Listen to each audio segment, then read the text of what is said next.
Okay, so today we're going to be going over the new Cultist Circle in the hideout for those of you who haven't seen it or haven't heard anything about it. Basically just going to be giving you guys a quick rundown on how it works and everything you need to know about it. So essentially at its core, all you do is you hit this little sacrifice button right here. You can input up to 5 items and then a certain amount of time will pass and you will get some items back from the Cultist Circle. Now we're almost 3 weeks into wipe and people have been experimenting with this and trying to figure out if there's any sort of patterns or things that are for sure, like if you put this item in, it will give you this item. And we do have a small list of things that you can do and get a confirmed item for it. And that's basically going to be the main topic of the video. So if we head on over to the Tarkov wiki, as you can see right here, we're looking at the Cultist Circle module of the hideout. We have here a list of items that if you input it, this is what it will output. So some of these are kind of useless, some of them are cool, and others are very, very useful, like Kappa items or even quest items.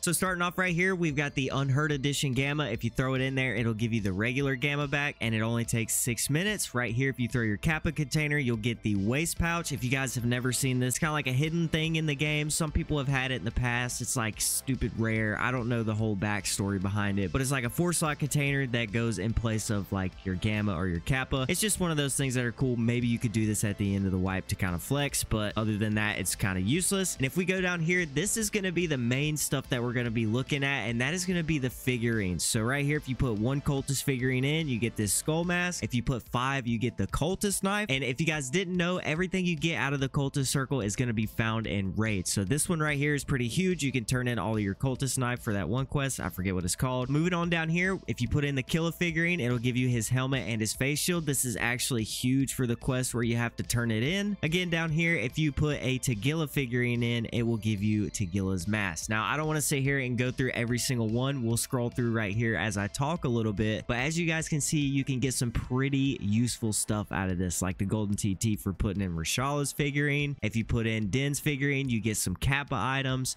And then the list goes on and on. There's not a crazy amount of items that you can do here, but there is some like super useful stuff. Throw a relax room key in here. Maybe you buy it, use it one time, and then throw it in there and get you a moonshine, and then sell that later on when they hit like 400k. That could be pretty cool. I just did this one the other day, the Dunduck, and that gave me the Axel Parrot figurine. So that was another Kappa item that I got from that. I tried doing it multiple times in a row and it wouldn't let me, so I don't think you could do multiple in a row. I'm not like 100% sure, but there's that. If you throw a Bitcoin in there, you're gonna get basically the items you need to barter for another one. And if you throw a Ledex in there, you're gonna get the blue folder. This one is actually pretty cool. Later on down the line, Lightkeeper is going to make you plant 2 of these folders, and I think when I did it last wipe, blue folders were sitting at like 14 mil a piece, and that was very, very painful to spend over 30 mil on 2 of those items that I needed for that quest. So if I have to do it again, I'll probably just end up doing this to grab them for a lot cheaper. And that's basically it. I just wanted to show you guys some of the items that you could get from it on the wiki if you guys didn't know already. Cultist Circle, very simple. People have been throwing random items in there trying to see if there's any kind of pattern to it. Personally, I don't think there really is. I've gotten some good stuff out of it. Basically, I just throw some junk in there and I just keep recycling it until it gives me cool stuff. Like I got a fuel today for putting in some absolute junk, so that was nice. But other than that, the Cultist Circle, very simple, not hard to understand, and hopefully you guys pull some crazy stuff out of it. I've heard that it's really good for getting quest items and Kappa items, so if you want to get those types of things, just start throwing random junk in there. It doesn't really hurt anything. Anyways, that's gonna do it. I hope you guys enjoyed the video. I hope you learned something from it. If you wouldn't mind doing me a huge favor, hitting that like button. I don't really like to ask, but it does make a huge difference in getting the content out there, which I would greatly, greatly appreciate it if you guys did that. But other than that, I'll see you guys in the next video.